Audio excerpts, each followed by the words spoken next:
Accounting for incomplete records, single entry system याचा conversion of single entry into double एंट्रीचा जो topic आहे त्यातला चौथा प्रॉब्लेम आपण सुरू करतोय. हा टॉपिक FY BComला 2019 पॅटर्न मध्ये आहे, तर TY BComला 2013 पॅटर्न मध्ये आहे. त्याचा चौथा प्रॉब्लेम आज आपण सुरू करतोय. मी आधी प्रॉब्लेम एक्सप्लेन करते. आपण जे अगोदरचे 3 प्रॉब्लेम पाहिले त्या प्रॉब्लेम मध्ये ॲसेट्स आणि लायबिलिटीचे ओपनिंग क्लोजिंग बॅलन्स दिलेले असायचे, त्यानंतर कॅशबुक दिलेलं असायचं आणि त्यानंतर ॲडिशनल इन्फॉर्मेशन असायची. पण हा प्रॉब्लेम असा आहे की याला सरसगट जनरल इन्फॉर्मेशन दिलेली आहे.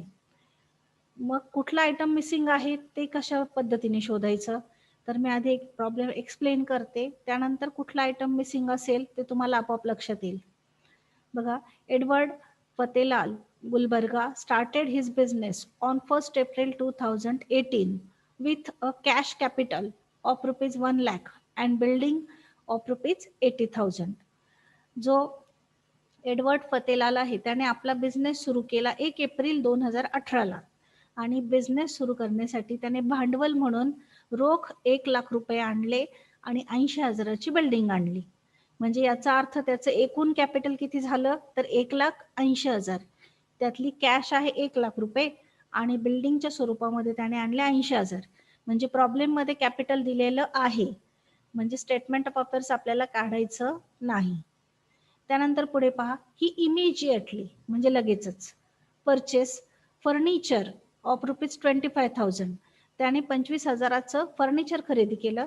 And tools and implement of rupees 15,000.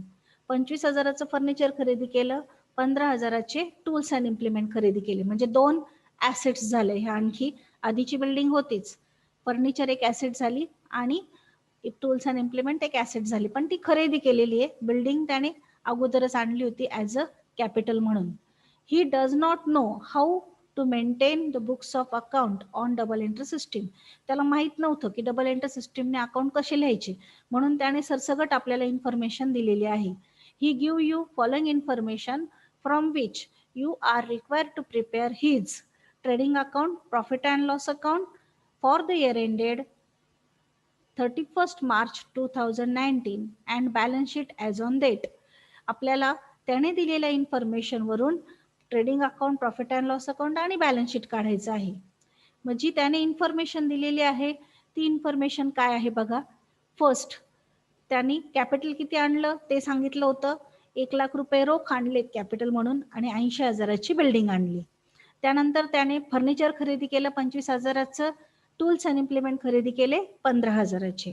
इथपर्यंतची information तुमच्या लक्षात आली असेल. आता पुढे आणखी काय इन्फॉर्मेशन दिली पहा. टर्नओव्हर म्हणजे सेल्स आहेत 18-19 मधले, कॅश सेल्स आहेत 27,500, क्रेडिट सेल्स आहेत 55,500. म्हणजे ह्या प्रॉब्लेम मध्ये क्रेडिट सेल्स दिलेले.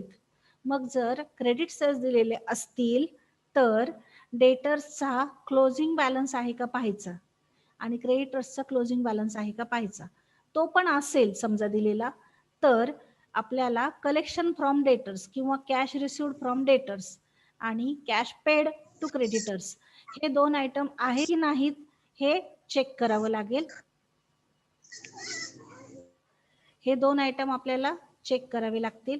ते जर नसतील तर आपल्याला कॅशबुक काढावं लागेल आणि त्याचप्रमाणे डेटर्सचा अकाउंट आणि क्रेडिटर्सचा अकाउंट पण काढावं लागेल. कॅशबुक का काढावं लागेल, तर कॅशबुकचा क्लोजिंग बॅलन्स नसेल तर कॅशबुक काढावं लागेल आणि डेटर्सचा क्लोजिंग आणि क्रेडिटर्सचा क्लोजिंग बॅलन्स असेल पण कॅश रिसिव्ड फ्रॉम डेटर्स आणि कॅश पेड टू क्रेडिटर्स नसतील तर आपल्याला डेटर्स आणि क्रेडिटर्स अकाउंट काढावं लागेल. मग पुढे इन्फॉर्मेशन आधी आपण वाचून घेऊ, नंतर डिसाईड करू कोणते अकाउंट काढायचे.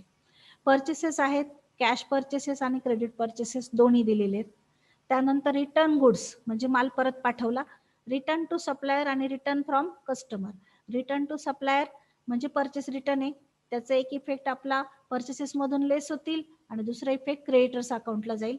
त्यानंतर रिटर्न फ्रॉम कस्टमर दिलेले आहेत म्हणजे सेल्स रिटर्न आहे, सेल्स रिटर्न मधून मायनस, सेल्स मधून मायनस होतील आणि दुसरा इफेक्ट त्याचा डेटर्स अकाउंटला जाईल.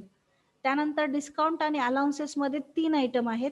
डिस्काउंट अलाउड बाय सप्लायर म्हणजे आपल्याला मिळालाय, म्हणजे हा डिस्काउंट रिसिवड आहे. याचा एक इफेक्ट प्रॉफिट अँड लॉसच्या क्रेडिटला जाईल आणि एक इफेक्ट क्रेडिटर्स अकाउंटला जाईल.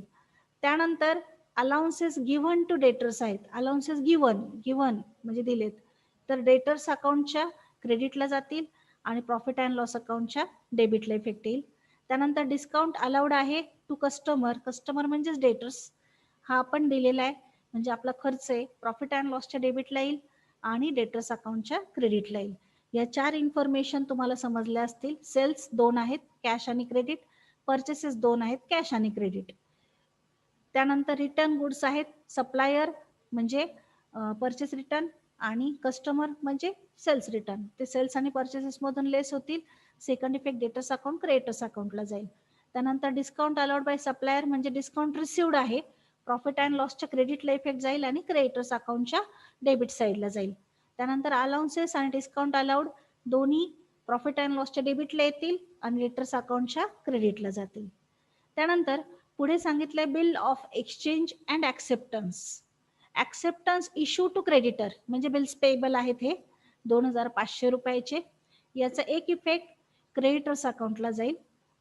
त्यानंतर आपल्याकडे जर पेएबल अकाउंट काढावं लागलं तर दुसरा इफेक्ट द्यायचा, पेएबल अकाउंट नाही काढावं लागलं तर दुसरा इफेक्ट जाणार नाही. त्यानंतर बिल्स रिसिवड फ्रॉम डेटर्स म्हणजे बिल्स रिसिवेबल आहे, डेटर्स अकाउंटच्या क्रेडिटला याचा इफेक्ट जाईल आणि रिसिवेबल अकाउंट काढावं लागलं तर डेबिटला जाईल, नाही तर जाणार नाही. त्यानंतर क्लोजिंग बॅलन्सेस आहेत बघा डेटर्स आणि क्रेडिटर्सचे.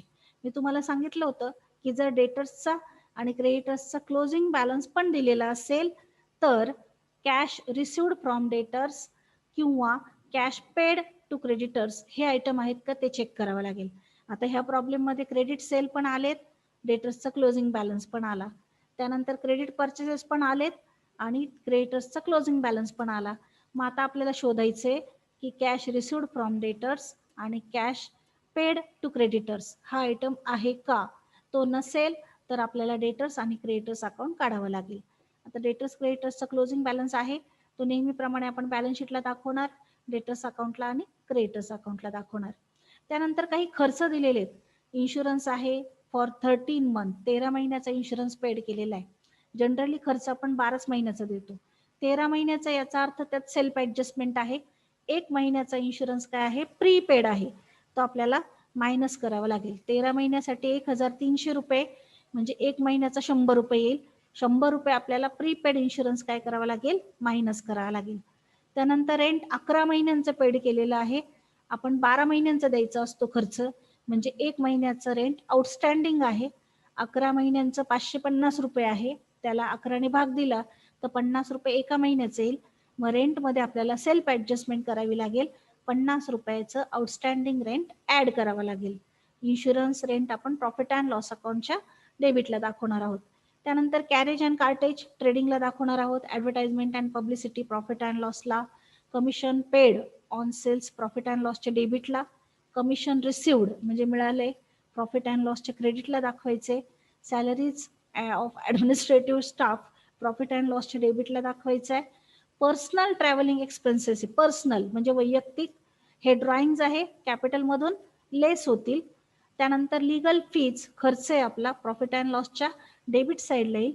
आणि purchase of motor vehicle on 31 March 2019 वर्षाच्या शेवटी एक मोटर व्हेकल खरेदी केली आहे. मोटर व्हेकल आपली ऍसेट आहे, त्यामुळे बॅलन्स शीटला ऍसेट साईडला जाईल. त्यानंतर ऍडजस्टमेंटमध्ये क्लोजिंग स्टॉक दिलाय, 2 किमती आहेत, कॉस्ट प्राइस आणि मार्केट प्राइस. जी कमी असेल ती आपण घेतो, म्हणजे 16,000 रुपये आपण क्लोजिंग स्टॉकचे घेणार आहोत. आणि एक ऍडजस्टमेंट आणखी आहे डेप्रिसिएशनची. डेप्रिसिएशन 5% बिल्डिंगवर, 4% फर्निचरवर आणि 20% टूल्स अँड इम्प्लिमेंटवर सांगितलंय. आता आपण पूर्ण प्रॉब्लेम वाचला. पूर्ण प्रॉब्लेम वाचल्यानंतर जे क्लोजिंग बॅलन्सेस आहेत ते फक्त 2च आहेत, डेटर्स आणि क्रेडिटर्स. कॅशचा क्लोजिंग बॅलन्स दिलेला नाही. कॅशचा क्लोजिंग बॅलन्स आपण कशावरून घेत असतो, तर एकतर ऍसेट्स आणि लायबिलिटीजच्या ओपनिंग क्लोजिंग बॅलन्सेस मधून घेत असतो, किंवा जर आपल्याला कॅश बुक दिलेला असेल तर त्याला बाय बॅलन्स कॅरीड डाऊन म्हणून जो बॅलन्स असेल तो कॅशचा क्लोजिंग बॅलन्स असतो. मग ह्या प्रॉब्लेममध्ये कॅशचा क्लोजिंग बॅलन्स दिलेला नाही. किंवा जर अशी जनरल इन्फॉर्मेशन दिलेली असेल तर आपल्याला कॅशबुक हे काढावं लागतं. म्हणून ॲडिशनलमध्ये आपण 3 अकाउंट काढणार आहोत. एक कॅशबुक काढणार आहोत किंवा त्यालाच आपण कॅश अकाउंट म्हणतो.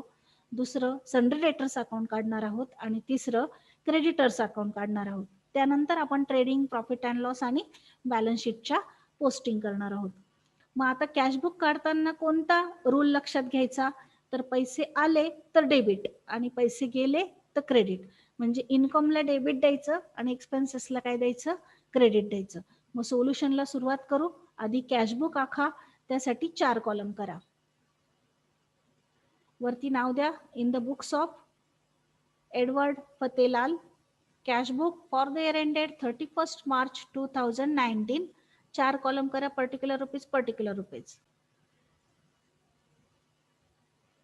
कॅशबुक आपण आखून घेतलेलं आहे, पण पोस्टिंग मात्र अगोदर डेटर्स आणि क्रेडिटर्सच्या करून घेतोय, त्यानंतर कॅशबुकच्या पोस्टिंग आपण करणार आहोत. म्हणून डेटर्सशी रिलेटेड जे आयटम आहेत, credit sales, return from customer, allowances given, discount allowed to customer, त्यानंतर डेटर्सचा क्लोजिंग बॅलन्स आणि बिल्स रिसिवेबल फ्रॉम डेटर्स, हे आयटम आपण डेटर्स अकाउंटला पोस्टिंग करून घेतोय. डेटर्स अकाउंट सर्वांनी आखलेलं असेलच. आपण डेटर्स अकाउंटच्या पोस्टिंग घेतोय. डेबिट साईडला घ्या, to balance brought down, opening balance दिलेला नाही म्हणून नील लिहा. त्यानंतर टू क्रेडिट सेल्स 55,500 रुपये. क्रेडिट साईडला बाय डिस्काउंट अलाउड 650 रुपये, बाय अलाउन्सेस गिव्हन 450 रुपये, बाय बिल्स रिसिवेबल 3,500 रुपये, by return inward. Return inward कशाला म्हटलंय? तर रिटर्न टू कस्टमर जो आयटम आहे तो रिटर्न इनवर्ड असतो किंवा सेल्स रिटर्न असतो, म्हणून रिटर्न इनवर्ड 3,000 रुपये. एक ओळ किंवा 2 ओळी सोडून द्या आणि नंतर लिहा बाय बॅलन्स कॅरीड डाऊन 13,500 रुपये. ह्या ज्या 2 ओळी सोडलेल्या आहेत आपण, इथे बॅलन्सिंग फिगर जी येणार आहे ती असणार आहे कलेक्शन फ्रॉम डेटर्स किंवा कॅश अकाउंटची जी पोस्टिंग असते ती असते, ती दिलेली नाहीये म्हणून बॅलन्सिंग फिगर येईल. थोडक्यात जर डेबिट साईडला डिफरन्स आला तर तो क्रेडिट सेल असतो आणि क्रेडिट साईडला जर डिफरन्स आला तर तो एकतर बॅलन्स असेल नाहीतर कलेक्शन फ्रॉम डेटर्स असेल. मग डेबिट साईड मोठी आहे, डेबिट साईडची टोटल करा 55,500, क्रेडिट साईडला मांडा 55,500. मधला जो फरक येतो त्याला म्हणा बाय कलेक्शन फ्रॉम डेटर्स किंवा बाय कॅश अकाउंट कंसात बॅलन्सिंग फिगर. याचा इफेक्ट आपण कॅशबुकला देणार आहोत, तो आहे 34,400 रुपये. बॅलन्सिंग फिगर आली 34,400 रुपये. आपण कॅशबुक तयार करण्या अगोदर डेटर्स अकाउंट तयार करून घेतलं, कारण की ही जी बॅलन्सिंग फिगर आहे हिचा इफेक्ट आपल्याला डेटर्स अकाउंटला कॅशबुकला द्यायचा आहे. म्हणून collection from debtors find out केले, ते कॅशबुकच्या डेबिटला जातील. आता सर्वांनी क्रेडिटर्स अकाउंट काढून घ्या. क्रेडिटर्स अकाउंटशी रिलेटेड जे आयटम आहेत ते आपण आधी प्रॉब्लेममध्ये पाहू, त्यानंतर त्याची पोस्टिंग करू. क्रेडिटर्स अकाउंटशी रिलेटेड आयटम पहा. क्रेडिट परचेसेस आहेत, क्रेडिट परचेसेस 30,500 रुपये. त्यानंतर रिटर्न टू सप्लायर आहे 1,500 रुपये, गुड्स रिटर्न आहेत हे, रिटर्न आउटवर्ड. त्यानंतर डिस्काउंट अलाउड बाय सप्लायर म्हणजे डिस्काउंट रिसिवड आहे 800 रुपये, क्रेडिटरशी रिलेटेड आयटम. त्यानंतर बिल्स पेएबल आहे, ऍक्सेप्टन्स इश्यू टू क्रेडिटर म्हणजे बिल्स पेएबल 2,500 रुपये आणि क्रेडिटर्सचा क्लोजिंग बॅलन्स आहे 10,000 रुपये.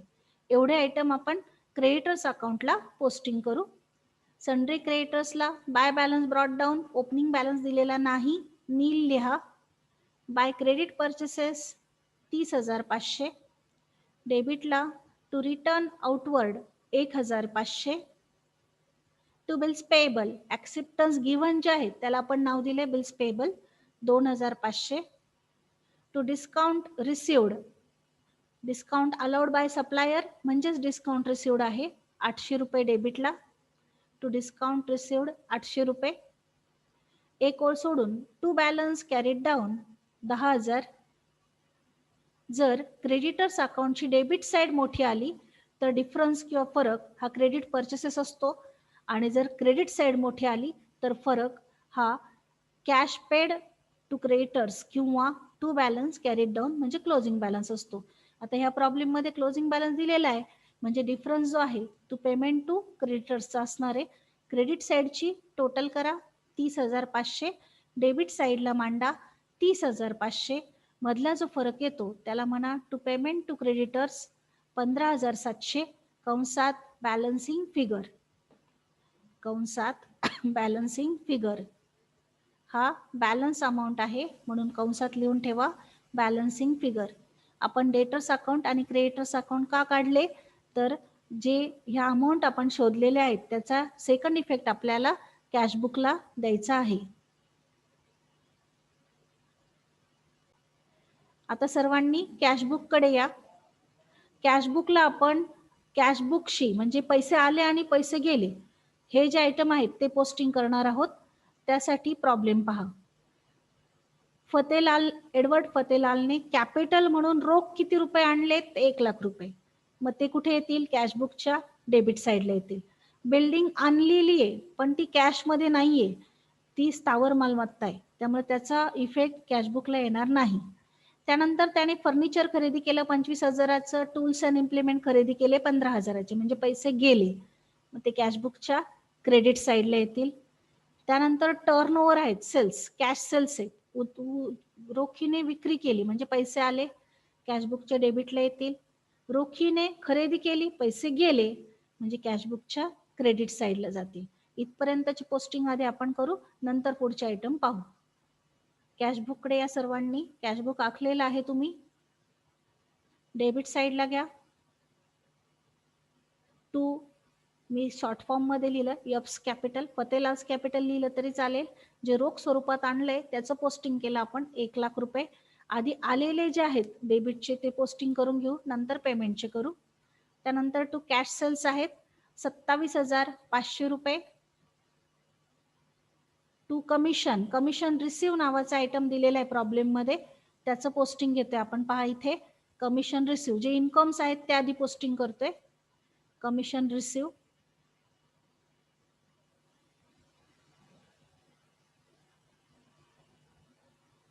1,500 रुपये. आता घ्या बाय फर्निचर, पेमेंट साईडचं पोस्टिंग चालू केलंय. बाय फर्निचर, फर्निचर खरेदी केलंय त्याने 25,000चं. By tools and implement 15,000. By credit purchases 10,000. जेवढी इन्फॉर्मेशन मी वाचली तेवढंच पोस्टिंग तुम्हाला सांगितलंय. फतेलालने कॅपिटल आणलं 1,00,000 रुपये रोख स्वरूपामध्ये. त्यानंतर बिल्डिंग आणलेली होती पण बिल्डिंग स्थावर मालमत्ता आहे, तिचं कॅशबुकला इफेक्ट येणार नाही. त्यानंतर फर्निचर खरेदी केलंय, पैसे गेले म्हणून पेमेंट साईडला इफेक्ट दिला, क्रेडिटला by furniture 25,000. Tools and implement खरेदी केलंय त्यामुळे क्रेडिट साईडला इफेक्ट आला. कॅश परचेसेस रोखीने खरेदी केले, पैसे गेले म्हणून क्रेडिट साईडला इफेक्ट आला. त्यानंतर पुढे पहा, रिटर्न गुड्स, गुड्स आहे, माल आहे, त्याचा कॅशबुकशी संबंध नाही त्यामुळे याचं पोस्टिंग येणार नाही. त्यानंतर डिस्काउंट रिसिव्ड जो आहे तो मिळालेला असतो, इन्कम असतो. अलाउड जो आहे आणि अलाउन्सेस आहेत याचे जे इफेक्ट्स आहेत हे ऑलरेडी आपण डेटर्सला आणि क्रेडिटर्स अकाउंटला देणार आहोत. पुढचं पोस्टिंग पहा. पुढे जे खर्च दिलेत आपल्याला, चार्ट दिलेला खर्चांचा, त्या खर्च आपण घेतोय. इथे रिसिवेबल आणि पेएबलचे इफेक्ट ऑलरेडी झालेले आहेत, ते नाही द्यायचे. डेटर्स क्रेडिटर्सचे क्लोजिंग बॅलन्सेस पोस्टिंग आपण बॅलन्स शीटला करणार आहोत, डेटर्स क्रेडिटर्स अकाउंटला केलेलेच, ते नाही घ्यायचे. डायरेक्ट कुठे यायचं, तर एक्सपेन्सेस आणि इन्कम्सचा जो चार्ट आहे तिथे या. हे खर्च आणि इन्कम्स पोस्टिंग करतोय, त्यातला इन्कम आपण पोस्टिंग केलाय, फक्त खर्च पोस्टिंग करायचे राहिलेत. इन्शुरन्स पासून पोस्टिंगला सुरुवात करा. इथे आता 13 महिन्याचा इन्शुरन्स पेड आहे 1,300 रुपये, 1,300 पूर्ण अमाऊंट लिहायची. प्रीपेड आणि आउटस्टँडिंगचा इफेक्ट जो आहे तो आपण प्रॉफिट अँड लॉसला देणार आहोत, कॅशबुकला त्याचा इफेक्ट द्यायचा नाही. कॅशबुकला त्याचा इफेक्ट द्यायचा नाही. कॅशबुकला आपण जो इफेक्ट देतोय तो फक्त जेवढे पैसे पेड झाले, जेवढे पैसे आले त्याचाच देतोय. त्यामुळे पूर्ण अमाऊंट घ्या इन्शुरन्सची 1,300 रुपये. त्यानंतर रेंट 550 रुपये, by insurance 1,300, by rent 550, by carriage and cartage 1250, जे खर्च दिलेले आहेत आपल्याला त्याचे इफेक्ट देतोय आपण. By advertisement and publicity 1800, by commission on sales 850. त्यानंतर जे आपण शोधले होते कलेक्शन फ्रॉम डेटर्स ते डेबिटला दाखवले, डेटर्स अकाउंटवरून शोधलेले 34,400. By salaries 12,800. पूर्ण एक्सपेन्सेस आपण पोस्टिंग करतोय.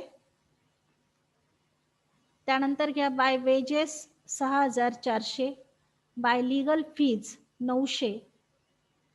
ड्रॉइंग्स आहेत पर्सनल खर्च Edwards drawings 1,400. By payment to creditors आपण हे शोधलेले आहेत 15,700. By motor vehicle 50,450, motor vehicle खरेदी केलेली आहे. बाय बॅलन्स कॅरीड डाऊन आपण शोधणार आहोत कॅशबुक क्लोज करून. पुन्हा एकदा प्रॉब्लेम मधले जे इफेक्ट्स आहेत ते पाहून घ्या. कॅपिटल घेतले 1,00,000 रुपये, त्यानंतर फर्निचर आणि टूल्स आणि इम्प्लिमेंट खरेदी केलेत म्हणून ते क्रेडिट साईडला दाखवले. टर्नओव्हर कॅश सेल्स फक्त घेतले आपण डेबिट साईडला. परचेसेस कॅश परचेसेस क्रेडिटला दाखवले. त्यानंतर रिटर्न्स जे आहेत यांचे इफेक्ट फक्त ट्रेडिंग अकाउंटला येतील लेस करायला, आणि डेटर्स क्रेडिटर्सला ऑलरेडी आपण दाखवलेत. Discount allowed, allowances given, discount allowed to customer यांचे इफेक्ट प्रॉफिट अँड लॉसला जातील, आणि सेकंड इफेक्ट आपण डेटर्स क्रेडिटर्सला दिलेले, हे कॅशबुकला येणार नाही. त्यानंतर जे खर्च होते यात डेटर्स आणि क्रेडिटर्सचा क्लोजिंग बॅलन्स होता तो बॅलन्स शीटला आणि डेटर्स क्रेडिटर्स अकाउंटला जाईल. ॲक्सेप्टन्सेस जे होते त्यांचा पण इफेक्ट हा बॅलन्स शीटला आणि डेटर्स क्रेडिटर्स अकाउंटला जातोय, त्याचा इफेक्ट इकडे येणार नाही. त्यानंतर जी खर्च होते आणि इन्कम्स होते त्याची इफेक्ट आपण कॅशबुकला दिले. Insurance, rent, carriage, advertisement, commission paid, commission रिसिव्हचा डेबिटला दिलाय. सॅलरीज, त्यानंतर पर्सनल ट्रॅव्हलिंग एक्सपेन्सेस म्हणजे ड्रॉइंग्स, वेजेस, लीगल फी आणि मोटर व्हेकल, इथपर्यंतचे सर्व इफेक्ट कॅशबुकला आलेले आहेत. आता कॅशबुक क्लोज करायचं आहे. क्लोज करून बॅलन्स काढलेला आहे. डेबिट साईडची टोटल केली 1,63,400, ती क्रेडिटला मांडली, आणि मधला जो बॅलन्स आला बाय बॅलन्स कॅरीड डाऊन हा कॅशचा क्लोजिंग बॅलन्स आहे, तो आपल्याला ॲसेटला दाखवायचा आहे, त्याशिवाय बॅलन्स शीट टॅली होणार नाही. तो शोधण्यासाठी आपण कॅशबुक काढलेला आहे. कॅशबुक कुणाचं लिहायचं राहिलं असेल तर मागची स्लाइड पाहून घ्या. कॅशबुक आपण काढलं, जेवढे रिसिप्ट होते तेवढे डेबिटला दाखवले, जेवढे पेमेंट होते तेवढे सर्व पेमेंट साईडला दाखवले. आता trading account, profit and loss account आणि बॅलन्स शीटला सुरुवात करू. ट्रेडिंगशी रिलेटेड जे आयटम आहेत ते ट्रेडिंग अकाउंटला पोस्टिंग करायचे, आणि प्रॉफिट अँड लॉस अकाउंटशी रिलेटेड जे आयटम आहेत ते आपण प्रॉफिट अँड लॉस अकाउंटला पोस्टिंग करू.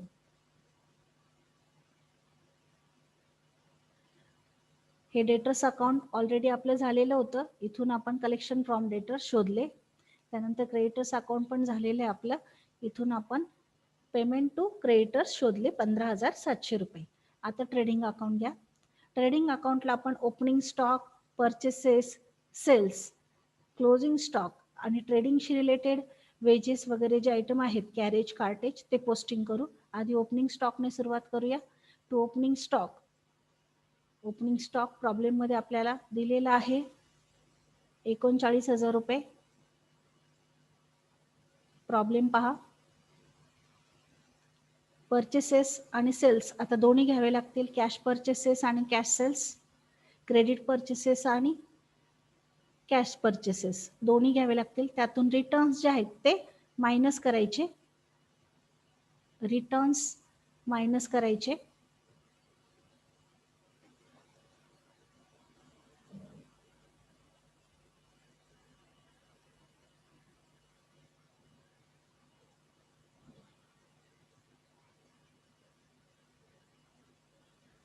या टू परचेसेस डॅश करून कॅश इनर कॉलमला 10,000, क्रेडिट इनर कॉलमला 30,500, लेस रिटर्न आउटवर्ड 1,500, लेस रिटर्न आउटवर्ड 1500, आउटरला 39,000 रुपये, आउटरला 39,000 रुपये. त्यानंतर घ्या वेजेस आणि कॅरेज अँड कार्टेज. डेबिट साईडला कॅरेज अँड कार्टेज 1250 आणि वेजेस 6,400, वेजेस 6,400. क्रेडिट साईडला बाय सेल्स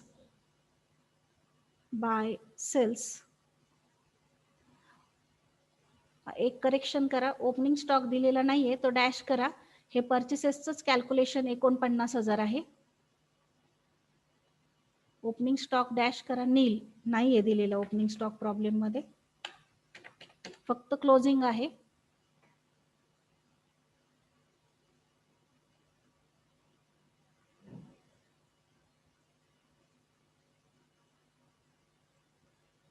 तो ओपनिंग स्टॉक नील दाखवा. परचेसेसचं कॅल्क्युलेशन करून 49,000 आउटरला येत आहेत, सॉरी 39,000. त्यानंतर कॅरेज 1250 आणि वेजेस 6,400. क्रेडिट साईडला बाय सेल्स इनर कॉलमला घ्या. कॅश सेल्स 27,500 आणि क्रेडिट सेल्स 55,500. दोन्हींची बेरीज 83,000. त्यातून रिटर्न इनवर्ड मायनस करा 3,000 रुपये. आउटरला 80,000, आउटरला 80,000. त्यानंतर क्लोजिंग स्टॉक दोन अमाऊंट होत्या 18,000 आणि 16,000. त्यातली जी कमी असते ती आपण घेतो, 16,000 रुपये घ्या आणि ग्रॉस प्रॉफिट काढा. ग्रॉस प्रॉफिट क्रेडिट साईडची टोटल 96,000, डेबिट साईडला मांडा 96,000. बॅलन्सिंग फिगर येईल ग्रॉस प्रॉफिट 49,350 रुपये, 49,350 रुपये. ग्रॉस प्रॉफिट आपण शोधला. त्यापूर्वी एक्स्ट्राचे जे अकाउंट होते ते सन्ड्री क्रेडिटर्स, सन्ड्री डेटर्स आणि कॅशबुक काढलं. कॅशबुक वरून कॅशचा क्लोजिंग बॅलन्स शोधला. डेटर्स अकाउंट वरून कलेक्शन फ्रॉम डेटर्स शोधले आणि क्रेडिटर्स अकाउंट वरून पेमेंट टू क्रेडिटर्स शोधला. ग्रॉस प्रॉफिट पर्यंत कॅल्क्युलेशन आपलं कंप्लीट झालेलं आहे.